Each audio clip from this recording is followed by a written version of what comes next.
This is the story of a Vermont family business, an independent company deeply rooted in the traditions and values of Vermont's rural heritage. Begun 100 years ago in the villages, farms, and forests of the Mad River Valley, the company and its founders maintain a vision of being of service to their community, helping their neighbors grow and prosper. It's a success story born from the Vermont tradition of community, hard work, and exceptional customer service.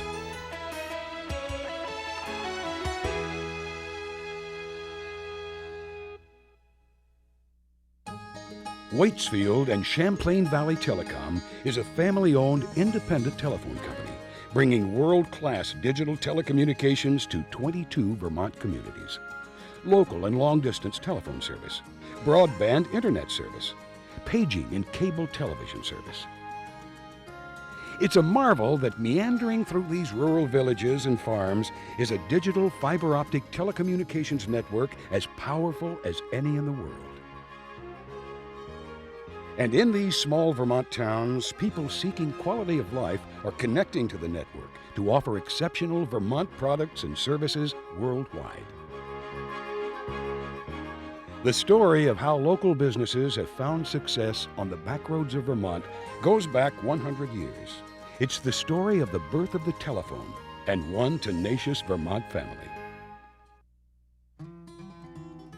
It started in 1876. Alexander Graham Bell had just invented the telephone, and over the next 4 years, his new Bell Company was feverishly building networks in urban areas anxious to have telephone service. Just like today, business success depended on being connected. In 1880, in the rural Mad River Valley, things were very different. The nearest telephone was still 17 miles away in Montpelier. Recognizing that they needed telephone service, a group of local citizens banded together to have New England Telephone and Telegraph, part of the Bell system, run a line to the valley from the Montpelier office. Because Bell would not provide service to rural areas, the locals had to pay the high cost of running the line. Public pay stations were installed in area general stores, which soon became the information centers of the local communities. It wasn't until 1894, when the original Bell patents expired, that new independent telephone companies began to string lines, extending telephone service to less populated areas. By the early 1900s, over 6,000 independent telephone companies formed nationally, and the number of phones in America increased from 250,000 to over 3 million. In the Mad River Valley, demand for service was increasing. Since the Bell companies would not expand service beyond the existing line, town leaders recognized that they would have to form their own independent telephone company. Money was raised, shares were sold, and on November 30th, 1904, the Waitsfield and Fayston Telephone Company was incorporated. The investors needed a smart, ambitious person to operate and expand the new company. That person was an engineer named Alton Farr, and the story of 3 generations of a Vermont family business began. Alton immediately set off to purchase the company from the original investors, not for cash, he had very little, but for reduced telephone charges. The new enterprise didn't have the resources of the large Bell company to keep it afloat. The company's real working capital was Alton's persistence and determination. My dad was a very interesting person. I wished I'd known him better because I was so young when he passed away. But he had a motorcycle with a car that he would go out and maintain lines with when the weather permitted. Alton certainly kept busy on that motorcycle. By 1914, the company listed 175 subscribers compared to just 50 10 years earlier. Because most of the lines were party lines, local operators had to manage the network skillfully and diplomatically, disconnecting long-winded callers, taking messages, and serving as emergency dispatchers. Over the years, natural disasters, blizzards, and financial problems tested Alton's fortitude. During the flood of 1927, for example, Alton made news by loading equipment in a canoe to repair 13 miles of flood-ravaged phone lines. After a short romance, Alton married Eunice Buzzell in 1924. Eunice became the company's secretary and bookkeeper, And 7 years later, the next generation of telephone entrepreneurs was born, a daughter named Eleanor. In 1940, Alton Farr passed away, losing a long battle with tuberculosis and leaving the entire operation of the phone company to Eunice. Anyone who thinks life was simpler in the old days didn't know Eunice Farr. Besides raising a daughter, she had an entire phone company to run. My mother had some very, very difficult moments because she was raising a young daughter alone in an environment where she really did all the work except going out and doing the installations, and she was the trainer for that. So she was in charge of everything. In 1944, another disaster befell the company when the central office burned to the ground. Eunice and the company persevered. As Eleanor grew up and learned the business, Valley residents would often see mother and daughter in the family truck, repairing lines and changing dead batteries. In 1952, Eleanor married Dana Haskin, and after college and Dana's military service, both returned to the company to continue in the family business. By the late 1950s, the ski industry was changing the economic face of the valley, bringing with it demand for modern, up-to-date phone service. After more than 60 years, it was time for the old switchboards to go. Dana and Eleanor obtained a financing package from the REA to convert to a state-of-the-art dial system. Company headquarters moved from the back porch of the Farr home to a new modern office building. It was a time of engineering challenges and dizzying growth. In 1967, direct distance dialing was unveiled. Computerized billing systems were installed, along with an additional dial office to serve the ski industry's increasing demands.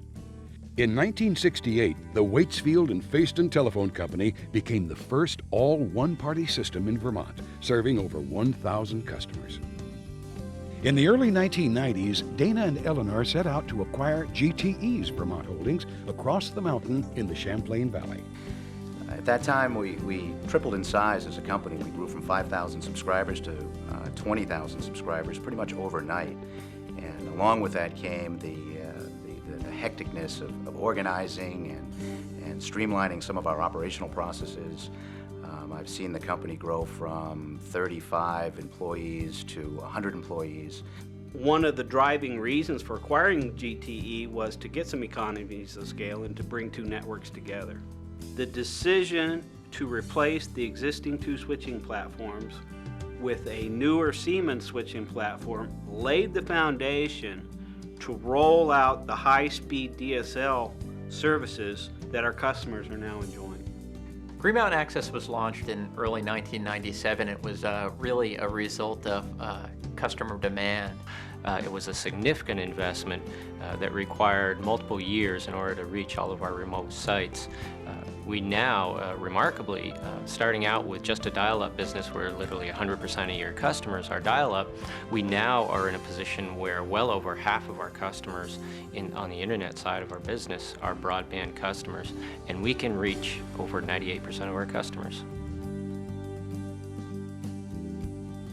High-speed internet service is essential, I think, for economic development. It acts as a catalyst or an economic development engine. For many of our customers, high-speed broadband internet service is no longer a luxury. It's essential for them to compete in a global marketplace. Broadband allows people to serve the global market. You know, it allows me to have a conversation with a woman in England about her daughter's potential wedding in the Valley when she's never been here. She finds us on the web, she does her research on the web through our websites and through email. The email doesn't care about the time difference. We're able to communicate much more efficiently and much less costly. Broadband technology has allowed the Mad River Valley to diversify its economy. Rather than being strictly a tourist-related economy dependent on tourism, we've been able to bring in or maintain a lot of technology companies or companies that rely on technology, such as Small Dog Electronics or Controlled Energy or Verilux. They can compete in the global market and still maintain that wonderful quality of life that they enjoy here in the Mad River Valley. Customer service really is what we're all about here at Waitsfield Telecom and Green Mountain Access as well. We really strive to provide the best quality customer service. Customer delight is the words that we use. It's one of our core values. We're going to try to find solutions for our customers. We need to work with them, asking what their needs are, tailoring solutions to help our customers to succeed. For Dakin Farm, a national mail-order specialty food company in Ferrisburg, WCVT's expertise was critical to the success of a major expansion project. In the past few years, the internet has become the fastest growing part of our business, and it has really driven us to build a bigger facility to handle all this national direct marketing business. So this past year, we actually built a $2 million facility that will more than double our capacity right away. We've worked so closely with Waitsfield and Champlain Valley Telecom during this move to our new building. It's almost like having a technology consultant on staff at Dakin Farm. They've been immediately available for us and helped us with a very, very smooth transition into our new facility. Waitsfield and Champlain Valley Telecom have been an incredible partner with Dakin Farm for 2 generations, actually. Back in the 60s, Dana Haskins would work with my father on stringing phone lines from our house to our business. And now the same company is helping us reach global marketing with the internet, and it's just been an incredible relationship between our families and our businesses for the past over 40 years. We put the customer first in everything we do. We put them in the center of any decision that we want to make. And we believe in quality. And that runs through everything we do here at the company, and starting with the network. We provide 24-hour, 7-day-a-week service unsurpassed. Nowhere is the company's commitment to its customers more evident than in the quality and dedication of the teams which install and maintain the network. Vermont's weather emergencies are no match for the company's dedicated line crews. I think one of the things that makes us unique as a company is the fact that we are local. We operate local business offices. Our employees live and work in the local communities, and I think that makes us special. Being a Vermont company, I think your customers hold you to higher standards, and as such, we try to be very accessible to our customers. Well, Waitsfield Champlain Valley Telecom has been in our community for 100 years, and they have invested themselves in their hometown community. They are definitely good neighbors. They contribute to the community. I can pick up the phone and call Alan Jones when I see something that could maybe improve the phone book. I can call Kurt when I have a question about service. I can call tech support and talk to Richard. And then I see these same people at the grocery store. So it's kind of nice to know who is serving you and who is part of your community. That's invaluable, I think. That spirit of localism has been invaluable to area small businesses. Paul Ralston is the founder of Vermont Coffee Company in Bristol. Coffee roasted for friends, that's what the business is.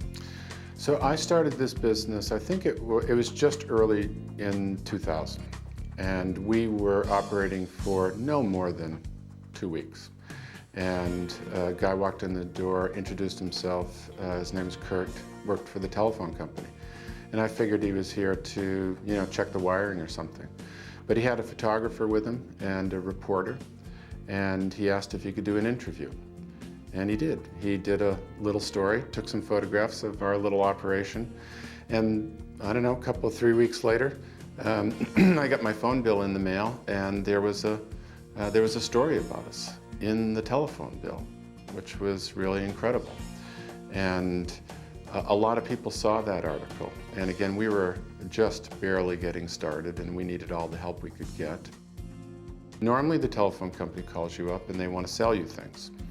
The telephone company never calls you up and says, we want to help you sell things. But that's what this company did for me. And it made a big difference.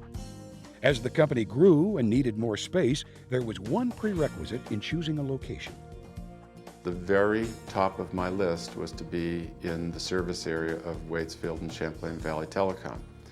And that was important to me because it was a part of my system that was working, and I wasn't about to change something that was working. We needed a bigger building, but we weren't going to give up something that was important to us that actually worked already. So part of that about being in a small town and being with other small companies is a loyalty that you develop. It's about all being in it together. It's about being friends. Being a good neighbor is more than just offering a quality service. It's about being committed and involved in the local communities that we serve, whether it be wiring a local school or remaining active in the local Chamber of Commerce or local business association. The heritage of community service goes back a long way. My dad taught swimming in the river. He was a Boy Scout leader, so no matter what function it was, he was always there. And I believe that our community service comes from that heritage, that deep feeling of value to your neighbors and to the community. When a company's philosophy places quality and customer service above all, people take notice. WCVT has received numerous honors for its commitment to its customers and the community. We really need to be on the leading edge constantly. It requires us to be out there researching products, staying on top of the new technology. For example, today our highest end service is approximately 1.5 meg, and customers now are looking forward to 6 meg and beyond. They're looking for voice, video, data, all over one circuit. We'll never sit still. We'll constantly be searching for ways that we can bring new products and services to our customers so that they can succeed. And in turn, if they succeed, we succeed. The 100th year anniversary of Waitsfield Champlain Valley Telecom is an important milestone.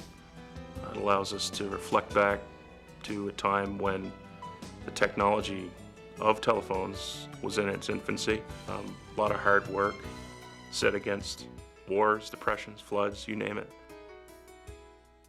I don't think my grandfather could have imagined in his wildest dreams that there would be like an internet or digital switching platforms or voicemail or caller ID, any of those things we take for granted today.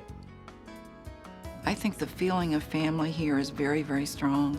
The values, the very core of what we believe has been extended to the children and will be to their kids. As we look forward to the next 100 years, we can only wonder what new telecommunications marvels will come to enhance our lives.